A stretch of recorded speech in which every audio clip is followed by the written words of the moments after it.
Xi Jinping कान खोलकर सुन लो। तुम और तुम्हारी विस्तारवादी सोच पर नकेल कसने के लिए पीएम मोदी ने बड़ा ऐलान कर दिया है। डोकलाम और तवांग में पीएलए की हरकतों के बाद पीएम मोदी ने ठान लिया था कि तुम्हें तुम्हारी ही भाषा में जवाब देंगे, यानी शठे शाठ्यम समाचरेत। चीन सीमा को महफूज बनाने के लिए मोदी सरकार ने बड़ा फैसला लिया है। केंद्रीय कैबिनेट ने आईटीबीपी के 7 नए बटालियन के गठन की मंजूरी दे दी है। इसके लिए 9,400 पदों को सृजित किया जाएगा और इन सृजित पदों के लिए अलग से सेक्टोरियल हेडक्वार्टर भी बनाया जाएगा। दरअसल चीन से जुड़ी भारतीय सरहद की निगहबानी की जिम्मेदारी आईटीबीपी के पास है। आपको बता दें कि भारत चीन सीमा पर आईटीबीपी के 176 पोस्ट पहले से ही हैं, जो चीन की हर गतिविधि पर पैनी नजर रखते हैं। लेकिन भारत चीन की हजारों किलोमीटर लंबी सीमा के लिए ये बीओपी पर्याप्त नहीं थे।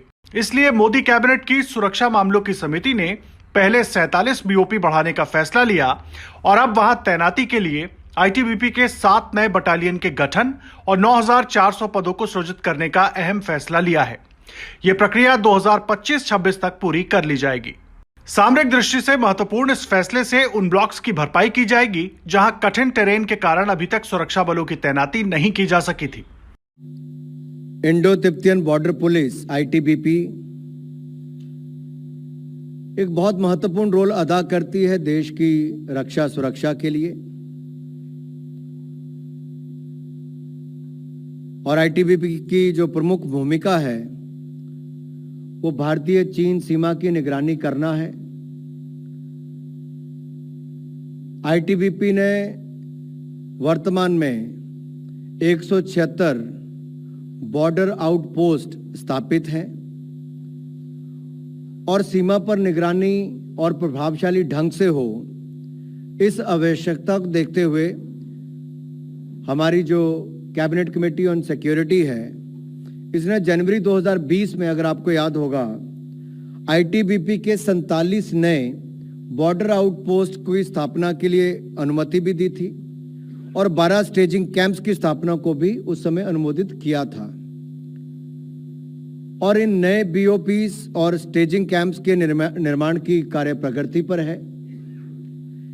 और जब इन बीओपीस और स्टेजिंग कैंप्स के डिप्लॉयमेंट के लिए अतिरिक्त बल की आवश्यकता भी है, जिसके लिए 7 नई बटालियन को रेस करने का आज निर्णय किया गया है। यही नहीं, मोदी सरकार ने सीमा पर के गांवों से पलायन रोकने के लिए भी बड़ा कदम उठाया है। मोदी सरकार ने चीनी सीमा से लगे 19 जिलों के 662 गांवों में समग्र विकास का फैसला लिया है। सामरिक दृष्टि से महत्वपूर्ण इन गांवों में बुनियादी सुविधाओं के साथ साथ रोजगार के अवसर सृजित किए जाएंगे। इसके लिए 4800 करोड़ रुपए का प्रावधान किया गया है। यह इसलिए भी अहम है क्योंकि पिछले दिनों ये खबरें आई थी कि चीन ने भारत की सीमा पर कई आर्टिफिशियल गांव बसा दिए हैं। चीन की इंच इंच नीति को देखा जाए तो सीमा पर के खाली गांव उसकी विस्तारवादी नीति के लिए काफी मुफीद होते हैं। लेकिन जब हमारे गांव बसे रहेंगे तो उसमें रहने वाला हिंदुस्तानी न सिर्फ पलायन की सोच से उभरेगा, बल्कि सुरक्षा और जानकारी भी उपलब्ध कराएगा।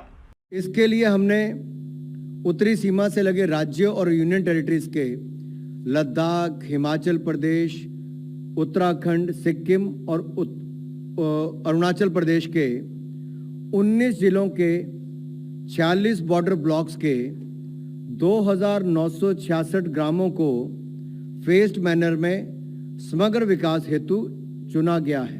भारत चीन सीमा पर पहुंचने के लिए सबसे बड़ी मुसीबत थी सड़कों का ना होना।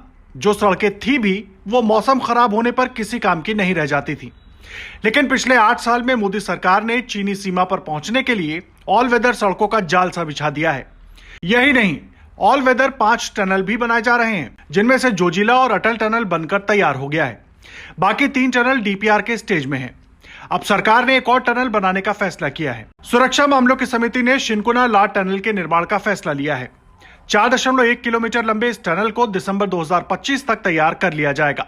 इस तरह से आगे कहीं डोकलाम हो या तवांग हो, तो भारतीय सुरक्षा बल चीनी सेना को पहले से भी ज्यादा ताकत के साथ जवाब दे सके, मोदी सरकार ने इसकी पूरी रणनीति बना ली है।